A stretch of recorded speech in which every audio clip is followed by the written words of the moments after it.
Hi friends, welcome to my channel. आज मैं आप लोगों को ये बताने वाली हूँ कि जब कोई भी आप रिसर्च पब्लिकेशन पब्लिश करना चाहते हैं तो उसमें आपके क्या क्या स्टेप्स होते हैं स्टार्टिंग से। जैसे ही आपने कोई भी रिसर्च का टॉपिक चूज़ करा, मैंने एक टॉपिक चूज़ करने के लिए भी एक वीडियो बनाया है कि आप किस तरीके से उस टॉपिक को चूज़ कर सकते हैं, बेस्ट टॉपिक अपने रिसर्च। चलिए फ्रेंड तो मैं आपको बताती हूँ कि किस तरीके से आपको प्री सबमिशन स्टेप को कंप्लीट करना है। तो प्री सबमिशन में सबसे पहले तो आपका टॉपिक सिलेक्शन था, जिसके लिए मैंने एक वीडियो बनाया है, आप उसको रेफ़र कर सकते हैं कि आप किस तरीके से अपना टॉपिक सेलेक्ट करेंगे और किस तरीके से क्या क्या चीज़ें आपको ध्यान में रखनी है। उसके बाद मैन्युस्क्रिप्ट सेकंड स्टेप होता है कि आप उसके जो भी टॉपिक सेलेक्ट करते हैं उससे रिलेवेंट रिसर्च करते हैं और आप मैन्युस्क्रिप्ट बनाते हैं। तो मैन्युस्क्रिप्ट को मतलब कोई भी रिसर्च पेपर आप कैसे पढ़ेंगे और किस तरीके से आप मैन्युस्क्रिप्ट बनाएंगे, उसके लिए भी मैंने एक वीडियो डाला हुआ है, वो आप रेफ़र कर सकते हैं। तो आप मैन्युस्क्रिप्ट प्रिपरेशन जैसे जैसे आप काम स्टार्ट करते हैं उसको आप राइटिंग उसका स्टार्ट कर देते हैं। ठीक है, आपने मैन्युस्क्रिप्ट राइटिंग स्टार्ट कर दी है। अब आपका होता है कि आप उसके जो भी रिलेवेंट कंटेंट होता है वो आप इंक्लूड कर देते हैं। अब रिलेवेंट कंटेंट में क्या क्या चीज़ें आती हैं वो तो मैंने आपको उसमें लास्ट वीडियो में बताया ही हुआ है। इसके अलावा आप किस तरीके से उसका फॉर्मेट करते हैं। शुरू में तो हम जो भी हमारा नॉर्मल फॉर्मेट वर्ड का सेलेक्ट होता है बाय डिफ़ॉल्ट, वो हम उसी को सेलेक्ट करते हैं और हम उसको वर्ड में लिखना स्टार्ट कर देते हैं। फिर आता है उसमें रेफरेंसेस हम डालते हैं मैन्युस्क्रिप्ट में, उसके लिए मैं एक सेपरेट वीडियो बनाऊंगी जिससे आप ईज़िली आपको पता चल जाएगा कि किस तरीके से आप रेफरेंसेस डालते हैं। और जो ये कंटेंट होता है उसमें क्या क्या चीज़ें आती हैं, सबसे पहले उसमें टाइटल आता है और वैसे मैंने बताया हुआ है, उसमें एक ब्रीफ आपको बता रही हूँ। एब्स्ट्रैक्ट आता है और एब्स्ट्रैक्ट के बाद उसमें कीवर्ड्स भी आते हैं। लिटरेचर रिव्यू आप डालते हैं इंट्रोडक्शन में। मेथड्स डालते हैं। मेथड्स के बाद एग्जांपल्स, जो भी एक्सपेरिमेंट आप करते हैं वो डालते हैं और लास्ट में आप रिज़ल्ट एंड डिस्कशन डालते हैं और एट लास्ट मतलब फाइनल लास्ट में कंक्लूजन डालते हैं और उसके बाद आप रेफरेंसेस डालते हैं। ठीक है, तो जो रेफरेंसेस होता है वो एक सबसे मेन पार्ट होता है, वो आपको उस जर्नल के फॉर्मेट के अकॉर्डिंग ही डालना पड़ता है और ये मैं आपको नेक्स्ट वीडियो में बताऊंगी, क्योंकि इसका एक स्टेप होता है जो जो स्टेप ही आपको फॉलो करना पड़ेगा, तभी आप इसको ईज़िली डाल पाएंगे। बहुत ही सिंपल होता है। ठीक है, तो ये एक प्रोसेस होता है। इसके बाद फिर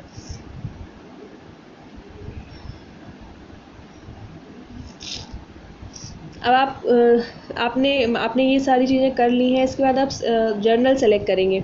अब जब जर्नल सेलेक्ट करते हैं तो इसका भी मैंने आपको वीडियो बनाया हुआ है, जिसमें मैंने आपको बताया है कि किस तरीके से आपको जर्नल सेलेक्ट करना है और उसमें उसके लिए क्या क्या चीज़ें ध्यान रखनी है। तो ये सारी जो चीज़ें हैं ये आपको मैन्युस्क्रिप्ट प्रिपेयर करने से पहले करना है। मतलब प्रिपेयर करने से पहले आपको जर्नल सेलेक्ट तो आप बाद में ही करेंगे, ये प्री सबमिशन स्टेप्स में ही आएगा जब आप रिसर्च पेपर अपना सबमिट करने जाएंगे। ठीक है, तो आपने जर्नल सेलेक्ट कर लिया। अब आप इसमें क्या क्या चीज़ें करेंगे, जब आप जर्नल सेलेक्ट करते हैं तो आप उसकी वेबसाइट पे जाते हैं और वहाँ पे आप मैन्युस्क्रिप्ट सबमिशन जो उसकी गाइडलाइंस होती हैं उनको देखते हैं और उसमें उसकी क्या क्या रिक्वायरमेंट्स हैं उनको आप समझते हैं उसकी वेबसाइट में जो दी होती है। तो जब आप उसकी रिक्वायरमेंट समझते हैं तो उसकी रिक्वायरमेंट में क्या क्या चीज़ें जो आती हैं वो मैं आपको बता देती हूँ, बेसिक जो सबसे मेन रहती है। तो उसमें क्या होता है, फर्स्ट तो ये होता है कि फ़ॉन्ट किस तरीके से होना चाहिए। आप जो भी टेक्स्ट आपके मैन्युस्क्रिप्ट में है उसका फ़ॉन्ट उसमें लिखा रहता है, 10 होना चाहिए, 12 होना चाहिए, वो रहता है। इसके अलावा उसमें क्या मतलब फ़ॉन्ट का फॉर्मेट होता है, टाइम्स न्यू रोमन ज़्यादातर चाहिए होता है या फिर और भी कुछ होता है, तो वो चीज़ें उसमें बताते हैं। उससे देख कर के आपको फॉर्मेटिंग करनी पड़ती है। उसके बाद उसमें जो एब्स्ट्रैक्ट होता है उसकी कितनी वर्डिंग्स चाहिए, किसी में 150 होती है, किसी में 200 होती है, तो वो काउंट उसमें लिखा रहता है, उसके अकॉर्डिंग आपको एडिट करना पड़ता है।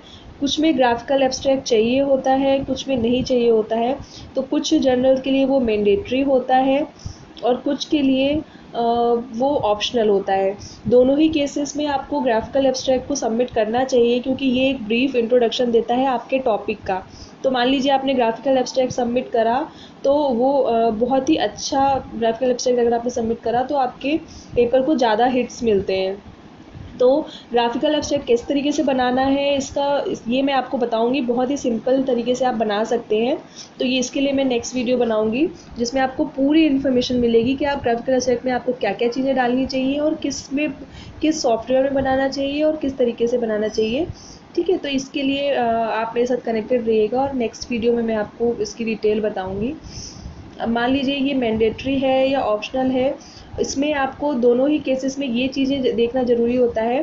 पेपर के अकॉर्डिंग जर्नल के अकॉर्डिंग आपको देखना ज़रूरी होता है कि उसमें कितने MB का मांगा हुआ है, कितनी पिक्सल्स की रिक्वायरमेंट है और किस फॉर्मेट में आपको सबमिट करना है, JPEG फॉर्मेट में, PNG फॉर्मेट में, वो आपको देखना रहता है। किसी में एस्पेक्ट रेशियो भी लिखा रहता है, वो भी आपको देखना रहता है। तो इस पूरे फॉर्मेट जो भी आप जर्नल जिसमें सबमिट कर रहे हो उसके अकॉर्डिंग आपको उसको एडिट करना रहता है। ठीक है, और इसके अलावा और भी चीज़ें होती हैं कि मान लीजिए आपकी आपने पेपर में जो टेबल्स डाली हुई हैं और टेबल की नंबरिंग किस तरीके से होनी चाहिए, नंबरिंग या तो 1 2 3 हो सकती है या फर्स्ट सेकंड थर्ड, इस तरीके से उसमें ये आपको जर्नल में दिया रहता है किस तरीके से करना है। फिगर्स वगैरह होते हैं, उनका क्या फॉर्मेट होगा और उनकी नंबरिंग किस तरीके से होगी, उनका नेम जो आपको देना है फिगर और टेबल्स का वो आप किस तरीके से देंगे। तो ये सारी चीज़ें उसमें आपको पेपर जो जर्नल होता है उससे देखना पड़ता है। तो ये रिक्वायरमेंट्स आपको देख करके अपने मैन्युस्क्रिप्ट को एडिट करना पड़ेगा और ये सब करने के बाद आपकी मैन्युस्क्रिप्ट एडिट हो जाएगी और प्रिपेयर हो जाएगी सबमिट करने के लिए। ठीक है, तो जब आपकी मैन्युस्क्रिप्ट प्रिपेयर हो गई सबमिट करने के लिए, इसके अलावा आपको हेडर फुटर भी उसमें दिया रहता है और आपको अपने पेपर को उस हेडर फुटर और मार्जिन के अकॉर्डिंग कंप्लीट करना रहता है। एक्चुअली जो आप पेपर सबमिट करते हैं उसमें इन जितने भी पॉइंट्स हैं जो उसमें लिखा रहता है उनको ध्यान में रखना बहुत ज़रूरी है, क्योंकि अगर कोई एक चीज़ भी मिस हो जाती है तो वो लोग आपके पेपर को एज इट इज़ वापस कर देते हैं, रिव्यू भी नहीं करते हैं और सिर्फ एक मतलब एडिटर कोई भी बस उस चेक करता है, फॉर्मेट कंप्लायंस नहीं होता है तो उसको वापस भेज देते हैं। तो वो आपके पेपर को प्रोसेस करने में उतना ही ज़्यादा टाइम लेता है। तो मेरा सजेशन यही है कि आप प्रॉपर फॉर्मेटिंग करने के बाद ही अपने पेपर को सेंड करिए। इसमें जैसे मार्जिन इसमें जो दिया हुआ है वो उसके अकॉर्डिंग होना बहुत ज़रूरी है। अगर आप, क्योंकि मेरे पेपर में थोड़ा सा मार्जिन का इशू हो गया था तो वो वापस आ गया था, तो उसको करेक्ट करने के लिए। और ग्राफिकल एब्स्ट्रैक्ट ऑप्शनल है या नहीं है वो एक बार आपसे फिर से पूछते हैं कि अगर बाई चांस आप सबमिट करना चाहते हैं तो वो आप कर सकते हैं। ठीक है, graphical abstract actually important part होता है उनके जर्नल के लिए भी, क्योंकि वो एक जो इमेज होती है वो उसमें मतलब अच्छे से शो करती है और ज़्यादा लोग आपके पेपर को देखते हैं। तो अब आपकी मैन्युस्क्रिप्ट एडिट हो गई है और वो सबमिशन के लिए रेडी हो गई है। अब हम क्या करने वाले हैं कि मैन्युस्क्रिप्ट जो है उसको फाइनल फॉर्मेटिंग करने के बाद अब हम देखेंगे कि हमें और क्या क्या चीज़ें चाहिए। ठीक है, अब हमें कुछ नेक्स्ट हमें मैन्युस्क्रिप्ट प्रिपेयर करने के बाद हमें कवर लेटर बनाना पड़ता है। कई जर्नल में रिक्वायरमेंट होती है, किसी में नहीं होती है। तो कवर लेटर में जनरली ब्रीफ टॉपिक इंट्रोडक्शन वो लोग मांगते हैं, उसमें आपको देना रहता है। समरी आप दे सकते हैं अपने टॉपिक की। आप ऑथर की डिटेल्स देनी रहती हैं कि मान लीजिए क्या आपका नाम है और क्या कहाँ के हैं आप, ये कुछ थोड़ा बहुत इंट्रोडक्शन आप दे सकते हैं। इसके अलावा आप जर्नल क्यों आपने सेलेक्ट करा वो आप उसमें बता सकते हैं। जर्नल सेलेक्ट करने के बाद मतलब आपका सिलेक्शन क्या क्राइटेरिया क्या था वो आप बता सकते हैं। और आप ये भी बता सकते हैं कि बोल सकते हैं कि प्लीज़ आप मेरे इसको जाइए, आप मेरे पेपर को रिव्यू करिए और मेरे प्रोसेस को जल्द से जल्द कर दीजिए, एक रिक्वेस्ट कर सकते हैं। तो इस तरीके से आप कवर लेटर बनाते हैं। इसके अलावा होता है एक एडिटर लेटर। मैं अभी आपको बताऊंगी कि मैंने किस तरीके से एडिटर लेटर बनाया था, जिसमें सिर्फ एक तरह से जर्नल का नाम आता है और पेपर का टाइटल हम उसमें देते हैं कि मतलब जो भी पेपर का हमारा टाइटल रहता है ना टॉपिक का, वो हम उसमें बताते हैं और जर्नल का नाम देते हैं। इसके अलावा जो नेक्स्ट होता है कि हम रेफरेंसेस जो होते हैं वो हमें देने रहते हैं। एक वर्ड फाइल हमें बनानी रहती है जिसमें 3 रेफरेंसेस हमें डालने रहते हैं। अब ये रेफरेंसेस कहाँ से आएंगे? ये रेफरेंसेस वो होते हैं जो हमारा जो टॉपिक होता है ना, जो हम रेफ़र करते हैं अपने पेपर के लिए जो हमारे टॉपिक से सबसे क्लोज होता है। उस उनके जो ऑथर्स रहते हैं, वो जो ऑथर रहते हैं उनका कांटेक्ट और उनका ईमेल एड्रेस हम उसमें देते हैं। तो आप उसमें उनका कांटेक्ट और ईमेल एड्रेस बताते हैं उन तीनों ऑथर्स का। तो ये जो होता है ये हम वर्ड फाइल में सबमिट करते हैं। ये मांगने के पीछे मेन मोटिव, ये जितने भी पेपर्स हम सबमिट करते हैं उन सब के लिए मैंडेटरी होता है। रेफरेंसेस जो होते हैं ये कॉमन होते हैं।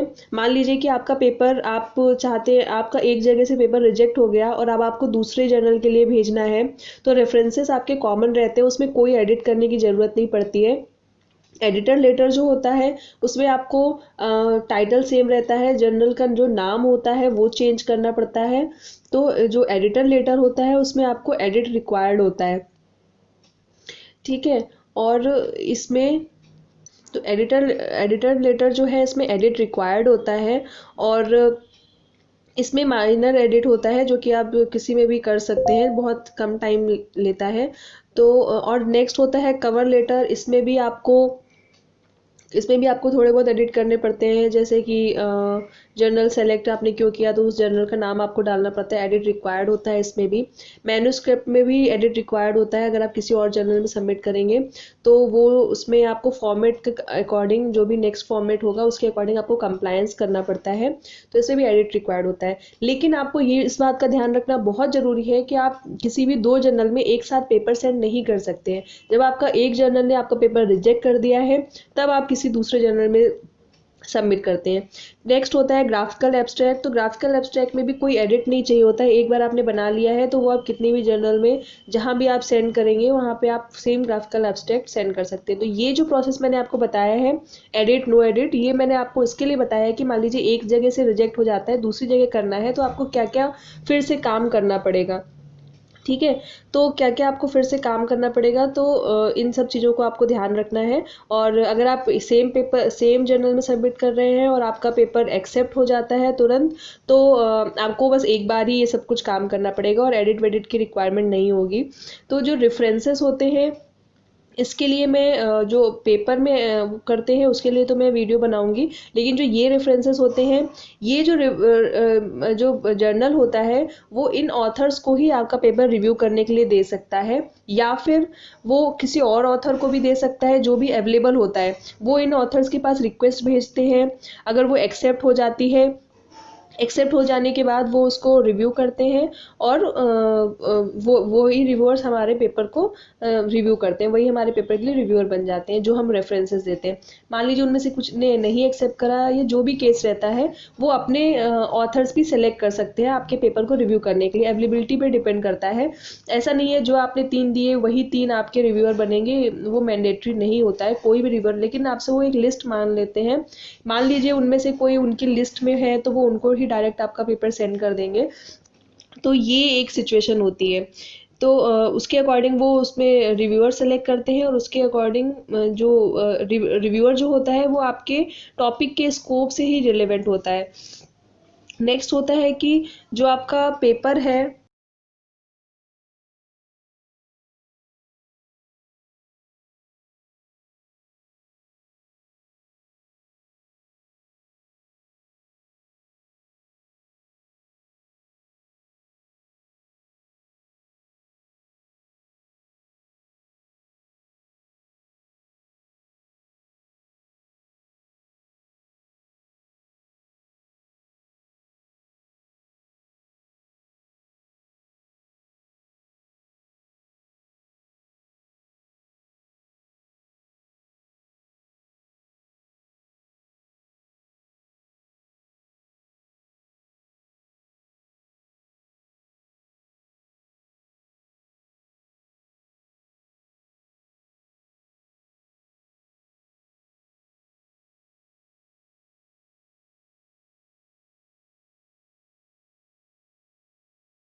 पेपर से बताती हूँ कि आपको किस तरीके से देखना है कि क्या क्या गाइडलाइंस होती हैं जिसके अकॉर्डिंग आपको अपने मैन्युस्क्रिप्ट को मॉडिफाई करना है।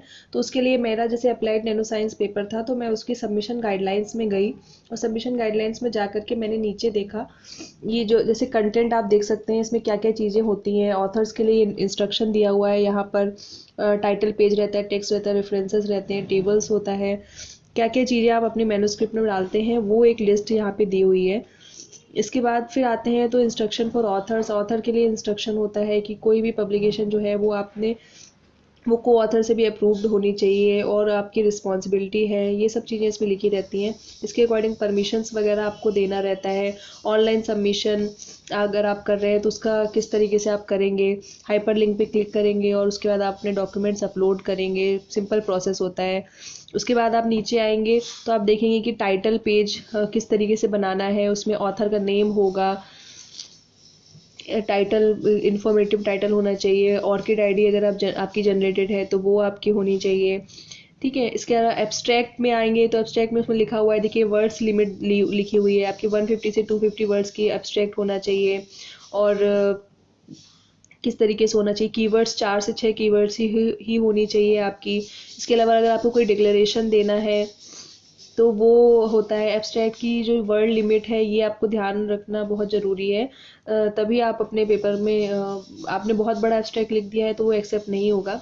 इसके अलावा कीवर्ड्स की भी आपको हमेशा ध्यान रखना है कि कितने कीवर्ड्स आपके उसमें रिक्वायर्ड है, 4-6। तो आपको अगर आपने ज़्यादा लिखे हैं तो उसको आपको डिलीट करना पड़ेगा, बाकियों को जो मोस्ट रिलेवेंट है आप सिर्फ उनको रखिएगा। इसके अलावा आप नीचे अगर आएंगे तो फिर हम देखते हैं कि कोड ऑफ एप्लीबिलिटी, एथिक अप्रूवल, ये बहुत सारी चीज़ें होती हैं, आप इनको डिटेल में देख लीजिएगा। फिर आते हैं टेक्स्ट फॉर्मेटिंग, आपके मैन्युस्क्रिप्ट के लिए क्या टेक्स्ट चाहिए। जैसे इसमें लिखा हुआ है कि नॉर्मल प्लेन चाहिए, वर्ड में सबमिट करना है, पहली बात तो सबमिटेड इन वर्ड। उसके बाद है नॉर्मल रहना चाहिए, 10 पॉइंट टाइम्स रोमन। आपको पूरे अपने वर्ड फाइल में जो भी है सेलेक्ट ऑल करके 10 पॉइंट करना पड़ेगा। उसके बाद इटैलिक एम्फेसाइज करने के लिए इटैलिक यूज़ करना चाहिए। पेज नंबरिंग जो है वो ऑटोमेटिक पेज नंबरिंग होनी चाहिए। फील्ड फंक्शंस को यूज़ नहीं करना है। और इस तरीके से कई सारी इन्फॉर्मेशन दी हुई हैं कि stop other commands for indent, table function not specific to make tables, use the equation editor और मैथ टाइप। और ये है डॉक्स फॉर्मेट में ये सबमिट करना है इक्वेशन एडिटर, और ये आपको ध्यान रखना बहुत ज़रूरी है, वो सॉफ्टवेयर आपको डाउनलोड करना पड़ेगा। वर्ड जो है वो 2007 से ज़्यादा का ही होना चाहिए वर्जन, उसी में आप सबमिट कर सकते हैं। हेडिंग्स वगैरह किस तरीके से 3 लेवल से ज़्यादा हेडिंग्स नहीं होनी चाहिए। फुट नोट आप इंक्लूड कर सकते हैं। साइटेशन आपको किस तरीके से डालना है उसके लिए गाइडलाइंस रहती है। रेफरेंसेस में आपको किस तरीके से रेफरेंस आर्टिकल लिखना है। ठीक है, तो मान लीजिए ऑथर नेम फर्स्ट हो गया, उसके बाद फिर टाइटल हो गया उस पेपर का, और उसके बाद DOI डाला हुआ है, ये फॉर्मेट है इस जर्नल का। तो इसके अकॉर्डिंग आपको ये डालना है। ये मैं आपको बताऊंगी कि किस तरीके से आपको करना है। ये भी एक काफ़ी मतलब टाइम टेकिंग भी हो सकता है और नहीं भी होता है, डिपेंड करता है। तो वो मैं आपको बताऊंगी कि किस तरीके से आपको रेफरेंस करना है, उसके लिए मैं एक नेक्स्ट वीडियो बनाऊंगी। इसके अलावा बुक्स वगैरह है, अगर आप कोई किसी आपने बुक को रेफ़र किया है तो वो आपको किस तरीके से डालना है। जैसे इसमें बुक लिखा हुआ है, फिर बुक चैप्टर अगर आपको डालना है तो इस तरीके से डालना है। ऑनलाइन डॉक्यूमेंट आपने यूज़ करा है तो डालना है, ये सब चीज़ें। फिर आप नीचे आते हैं तो देखते हैं टेबल्स वगैरह बताई हुई हैं, तो वो आपको जो भी फॉर्मेट दिया है उसके अकॉर्डिंग करना है। फिर आते हैं नीचे, उसमें कुछ जो होते हैं डॉक्यूमेंट्स, उसमें मतलब कुछ जर्नल होते हैं उसमें आपको जो भी अपनी टेक्स्ट फाइल लिया हुआ है और उसमें सबसे नीचे आपको अपना ये जो भी फिगर्स और टेबल्स होते हैं वो सबसे नीचे देने रहते हैं। ठीक है, तो ये सब चीज़ें हैं जो आपको ध्यान रखनी पड़ती हैं जब आप अपना पेपर मैन्युस्क्रिप्ट जो आप रेडी करते हैं किसी भी जर्नल में सबमिट करने के लिए। तो ये सब चीज़ें आपको उस जर्नल के अकॉर्डिंग सेट करनी रहती हैं। फिर आप जब आप मान लीजिए आपका रिजेक्ट हो जाता है, दूसरे जर्नल में भेजते हो, तो ये सारी चीज़ें आपको फिर से नेक्स्ट जर्नल के अकॉर्डिंग मॉडिफाई करनी पड़ती है। देखिए फिगर नंबरिंग आप देख सकते हैं, इसमें लिखा हुआ है ABC है, A1 A2 A3 आप यूज़ करेंगे। कैप्शन आपको किस अकॉर्डिंग यूज़ करना है, बोल्ड होना चाहिए, कैसे होना चाहिए। स्टार्टिंग में तो आप अपने अकॉर्डिंग डाल देते हैं। ये देखिए इसमें ऑडियो वीडियो एनिमेशन अगर आप कुछ भेज रहे हैं तो उसका एस्पेक्ट रेशियो क्या होना चाहिए, फाइल का साइज़ क्या होना चाहिए। प्रेजेंटेशन, स्प्रेडशीट, बहुत सारी इन्फॉर्मेशन रहती है जो जर्नल टू जर्नल डिपेंड करती है। तो आपको उस जर्नल के अकॉर्डिंग ही अपने मैन्युस्क्रिप्ट को रेडी करना पड़ेगा और उसके बाद ही आप उसको सबमिट कर पाएंगे। अगर आप उसके अकॉर्डिंग नहीं फॉर्मेट करते हैं और ऐसे ही सेंड कर देते हैं तो बैक एंड फोर्थ चलता रहेगा, आप भेजेंगे, वो आपको फिर से भेजेंगे। तो आपको सबसे बेटर है कि आप इसके अकॉर्डिंग उसको अपने मैन्युस्क्रिप्ट को करिए और जो मैंने बताया था वो सारे डॉक्यूमेंट रेडी रखिए सेंड करने से पहले। उसके बाद ही आप सबमिशन वाले स्टेप में जाइए। उस स्टेप में क्या होता है और उसके बाद क्या होता है, जब आपका पेपर एक्सेप्ट हो जाता है उसके बाद भी कुछ स्टेप्स होते हैं, तो वो सब मैं आपको नेक्स्ट पार्ट में बताऊंगी। ठीक है, क्योंकि ये वीडियो मान लीजिए ये वीडियो मैंने इसलिए बनाया था 2 पार्ट में, क्योंकि कुछ लोग होते हैं जो पहले करते हैं जो भी मान लीजिए उनको प्री स्टेप ही सिर्फ देखना होता है, प्री सबमिशन स्टेप ही देखना होता है, तो वो बाद में क्या करेंगे। तो इस अकॉर्डिंग मैंने इसको डिवाइड किया हुआ है। मान लीजिए अभी वो सेकंड स्टेप में पहुंचे ही नहीं है तो वो पूरा वीडियो देख के क्या करेंगे।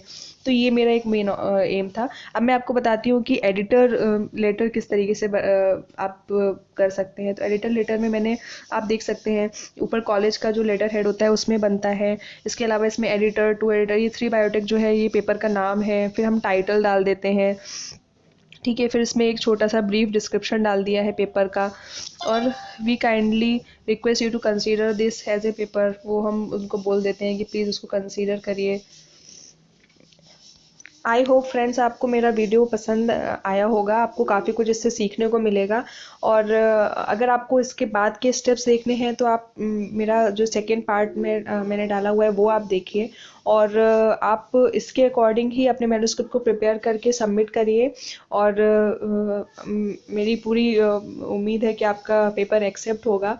और I hope you like my video, और अगर आपको पसंद आया है तो उसे लाइक करिए, शेयर करिए और मेरे चैनल को सब्सक्राइब करिए, क्योंकि मैं और भी इस तरीके के वीडियोस आने वाले दिनों में डालूंगी। क्योंकि ये जो भी मेरे एक्सपीरियंसेस हैं उसके अकॉर्डिंग मैं आपको सारी इन्फॉर्मेशन दूंगी। तो please stay connected with me and subscribe to my channel. Thank you so much. Stay safe and healthy in this pandemic time, and stay connected. Thank you. Bye bye. Take care.